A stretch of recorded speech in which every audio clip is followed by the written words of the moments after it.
Hello my dear viewers, আশা করি সবাই বেশ ভালো আছেন। আজকে সকাল সকাল মুরগিকে খাবার দেওয়ার পর দেখতে পেলাম মুরগিটা ডিম পেড়ে তারপর বসেছিল কিছুক্ষণ।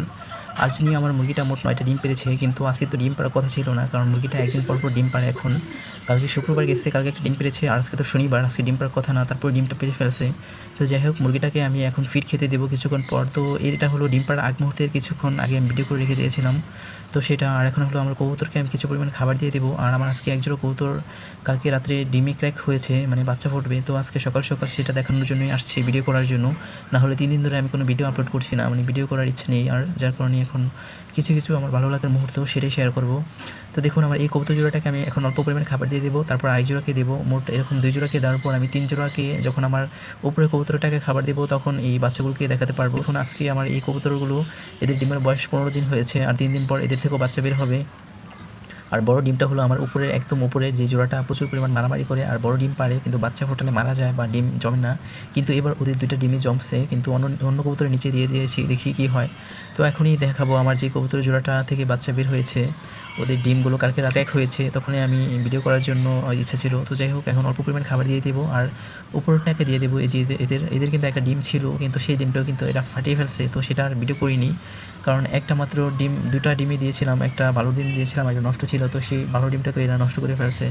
তো যাই হোক, তো দেখুন এই কবুতরটা কিন্তু আজকে বাচ্চা ফুটে বের হয়েছে, কিন্তু এদের খোলসগুলো আমি দেখতে পাচ্ছি না, দেখি কি হয়, বাচ্চা কি ফুটেছে কি না। তো কাছে এনে দেখলাম যে মাশাআল্লাহ 2টো বাচ্চা কিন্তু ফুটেছে আর সুস্থভাবে বের হয়েছে।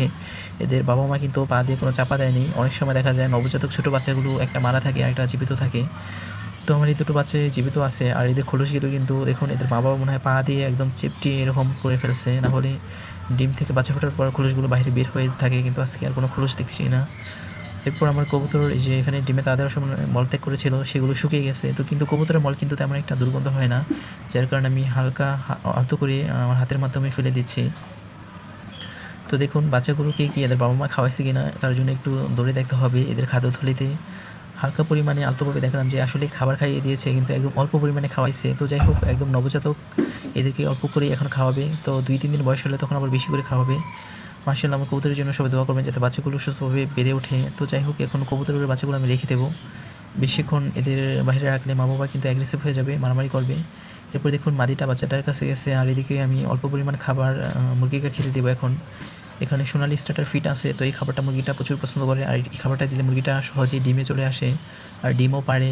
একদিন পর পাড়ে, আবার অনেক সময় পারে একদিন পর 2 দিন পেড়ে তারপর 3 দিনের সময় গ্যাপ দেয়। তো যাই হোক, কত সুন্দর করে মুরগিটা খাচ্ছে, আর এটা অনেক ক্ষুধার্ত। তো যাই হোক, বেশি পরিমাণ খাবার দিলে খাবার ওয়েস্ট হয়, যার কারণে অল্প করে দিচ্ছি। আর আজকে ভিডিও পর্যন্ত, আল্লাহ হাফেজ।